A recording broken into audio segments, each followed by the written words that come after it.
이번 시간에는 언어 번역 프로그램에 대해서 같이 살펴보도록 하겠습니다. 언어 번역 프로그램이다. 그러면 말 그대로 언어를 번역해주는 프로그램이죠. 우리 사람들이 이제 자바가 됐든 C가 됐든 그런 언어로 개발을 했습니다. 그게 이제 원시 프로그램, 사람이 작성한 프로그램을 보고 원시 프로그램이라고 하죠. 이거를 이제 컴퓨터가 이해할 수 있는 목적 프로그램으로 변환시키는 걸 보고 우리는 언어 번역 프로그램이라 그래요. 우리 언어에는 크게 세 가지가 있었죠. 기계어라는 게 있었고, 그 다음에 어셈블리어라는 언어가 있었고, 그 다음에 고급 언어가 있는 거죠.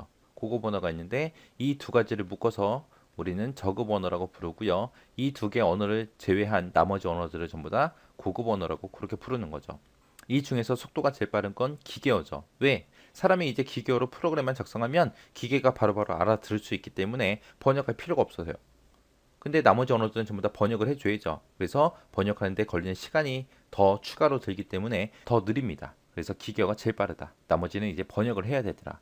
해서 어셈블리하고 고급 언어 이 두 가지를 이제 번역을 해줘야 돼요. 자, 이때 저급 언어 중에 어셈블리어라는 언어를 번역하는 번역기가 어셈블러라는 번역기예요. 얘는 어셈블리어로 작성된 프로그램을 기계어로 번역하더라. 그게 이제 어셈블러고요. 그 다음에 이제 컴파일러하고 인터프리터는 전부 다 고급 언어로 번역해 주는 거예요. 고급 언어 번역할 때 컴파일러, 인터프리터하고 이렇게 번역기가 두 개가 있더라. 자, 이렇게 두 가지가 있는 게 얘랑 이제 번역하는 방식이 달라요. 방식이 완전히 틀리기 때문에 두 가지가 있는 거고 거기마다 이제 번역기들마다 번역할 수 있는 프로그램의 언어가 정해져 있습니다. 컴파일러 같은 경우는 이제 포트란, 코볼, C 언어, 알골 이런 고급 언어 번역해 주고요. 인터프리터 같은 경우는 이제 베이직이나 리스프나 스노볼이나 APL 이런 고급 언어를 번역을 해줘요. 그래서 컴파일러로 번역할 수 있는 언어는 무수히 많습니다. 무수히 많으니까 인터프리터 가지고 번역할 수 있는 언어는 몇 개 없어요. 몇 개 없으니까 요거는 좀 기억을 좀 하셔야 됩니다. 자, 일단은 컴파일러하고 인터프리터하고 번역하는 방식이 다르다 그랬는데 어떻게 다른지 좀 알아볼게요. 자, 얘는 원시 프로그램을 번역을 하면 기계가 알아들을 수 있는 기계어가 생긴다 그랬습니다. 요거 말고 이제 쉽게 좀 가자고요. 여기서 이제 원시 프로그램. 우리는 한국 사람이니까 한국어가 이제 원시 프로그램을 생각하세요. 한국어, 한글이 이제 원시 프로그램이 있고요. 기계어다 그러면 이제 영어라고 생각하세요. 나는 영어를 엄청나게 못해요. 못하는데 학교에서 영어 선생님이 숙제를 내줬어요. 한글로 되어 있는 종이를 쭉 나눠줬어요. 한글로 쭉 써져 있는 걸 나눠주고 이걸 집에 가서 전부 다 번역해 오래요. 숙제를 내줬어요. 근데 난 영어를 죽어도 못해. 그럼 이제 어떻게 해요? 친구한테 부탁을 해야죠. 영어 잘하는 친구 찾아가지고 그 친구한테 맛있는 거 사주면서 부탁해야 됩니다. 나 이거 좀 해달라고 부탁해야 돼요. 그랬을 때 이제 그 친구가 부탁을 들어주겠죠. 그러면 그 친구가 가서 이제 처음부터 끝까지 쭉 읽어보고 전부 다 싹 다 이제 번역을 해서 줄 거예요. 한글로 되어 있는 문서를 번역을 해서 영어 잘하는 친구가 한꺼번에 한 번에 번역을 해서 영어로 돼 있는 걸 나한테 줄 거예요. 그럼 내가 받는 거는 영어예요. 영어. 기계어를 내가 받는 거예요. 그게 이제 컴파일러가 번역하는 방법이고요. 인터프리터는 어떻게 하냐? 길 가다가 내가 외국 사람 만났어요. 근데 나는 영어를 못해. 그래서 헬로우 그리고 인사만 하고 그냥 끝났어요. 그 사람이 뭐라고 하는데 알아들을 수가 없어. 근데 나는 그 사람과 꼭 대화를 하고 싶어요. 그러면은 어떻게 하냐? 영어 잘하는 친구를 중간에 세워두면 되겠죠. 그러면은 내가 있고 친구가 있고 외국 사람이 있을 때 나는 친구한테 뭘 얘기해요? 한글로 얘기를 하겠죠. 한글을 사용해서 얘기할 거예요. 그러면 이 친구가 이제 영어로 번역을 해서 외국 사람한테 얘기하겠죠. 그럼 외국 사람은 또다시 친구한테 영어로 뭐라고 대답을 해줄 거예요.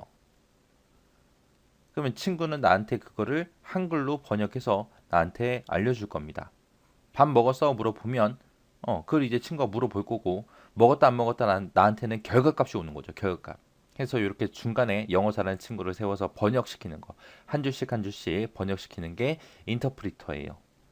그래서 여기서 중요한 거는 기계어라는 게 나한테 생기냐 안 생기냐 그게 중요하거든요. 근데 컴파일러는 여기서는 기계어가 생긴다 그랬어요. 해서 고급 언어로 작성된 프로그램을 기계어로 번역을 해서 나한테 기계어를 주는 거예요. 근데 인터프리터라는 아이는 지금처럼 외국 사람이랑 대화를 하듯이 처리를 합니다. 대화식으로 처리를 하고요. 한 줄씩 한 줄씩 한마디씩 한마디씩 번역을 해서 나한테 바로 실행해서 그 결과값을 주는 거예요. 바로바로 실행해서 실행 결과값을 나한테 주는 게 인터프리터입니다. 그래서 인터프리터에서는 목적 프로그램을 생성하지 않아요. 생성하지 않고 즉시 실행 결과를 출력할 수 있더라. 그래서 목적 프로그램이 안 생긴다. 요거 꼭 기억하셔야 돼요. 목적 프로그램 안 생겨요. 근데 컴파일러는 목적 프로그램이 생겨요. 이 기계어가 목적 프로그램이잖아요. 그죠? 그래서 목적 프로그램이 생기더라. 생성이 되는 게 컴파일러. 목적 프로그램이 생성되지 않고 바로 실행해 버리는 게 인터프리터다라고 그렇게 기억하시면 돼요. 그렇게 해서 컴파일러, 인터프리터 잘 비교해서 기억하셔야 됩니다. 그 다음에 나온 게 이제 프리프로세서예요. 프리프로세서는 원시 프로그램을 컴파일러가 처리하기 전에 먼저 처리하는 거예요. 먼저 처리해서 확장된 원시 프로그램을 생성하는 걸 보고 우리는 프리프로세서라고 해요. 그래서 프리프로세서를 다른 말로 선행 처리기라고 그렇게 부르기도 합니다. 얘는 사전 처리나 사전 준비하는 작업으로 그 매크로 확장이 됐든 기호 변환이 됐든 이런 거를 미리미리 처리하는 걸 보고 얘기해요. 컴파일러가 처리하기 전에 이런 걸 미리 변환해주는 그런 작업을 보고 프리프로세서라고 합니다. 이렇게 해서 언어 번역 프로그램에 대해서 같이 살펴봤는데 여기서는 여러분들이 컴파일러하고 인터프리터 그 두 가지를 중심으로 해서 공부하시면 돼요. 자, 컴파일러하고 인터프리터요. 컴파일러다 그러면은 컴파일러는 처음부터 끝까지 한꺼번에 기억해서 한꺼번에 전부 다 처리한다 그랬어요. 그래서 번역하는 단위가 전체를 대상으로 하고요. 인터프리터는 대화식이라 그랬어요. 그래서 중간에 통역사가 통역해 주듯이 한 줄씩 한 줄씩 번역해 주는 게 인터프리터입니다. 그리고 얘랑 가장 큰 차이가 목적 프로그램이라는 게 생기냐 안 생기냐 그 차이를 알겠죠. 목적 프로그램이 생기는 게 컴파일러고요. 안 생기는 게 인터프리터입니다. 얘는 목적 프로그램이 안 생기고 바로 뭐가 생긴다? 실행 결과값을 나한테 주더라. 결과값. 목적 프로그램 주는 게 아니라 결과값, 실행된 결과값을 나한테 준다. 그 다음에 이제 실행 속도요. 실행하는 속도는 컴파일러는 한꺼번에 하니까 얘가 실행 속도는 빠르겠죠. 근데 얘는 이제 한 줄씩 한 줄씩 대화식으로 하다 보니까 좀 느려요. 대신에 번역하는 속도는 컴파일러는 한꺼번에 전체를 대상으로 해서 번역을 해야 되기 때문에 번역 속도가 느립니다. 근데 인터프리터 같은 경우는 이제 한 줄씩 한 줄씩 번역을 하면 되기 때문에 줄 단위로만 번역하기 때문에 이 번역하는 속도가 빨라요. 그리고 관련된 언어는 이렇게 있습니다. 여기서 관련 언어 같은 경우에는 인터프리터 거 꼭 기억을 하세요.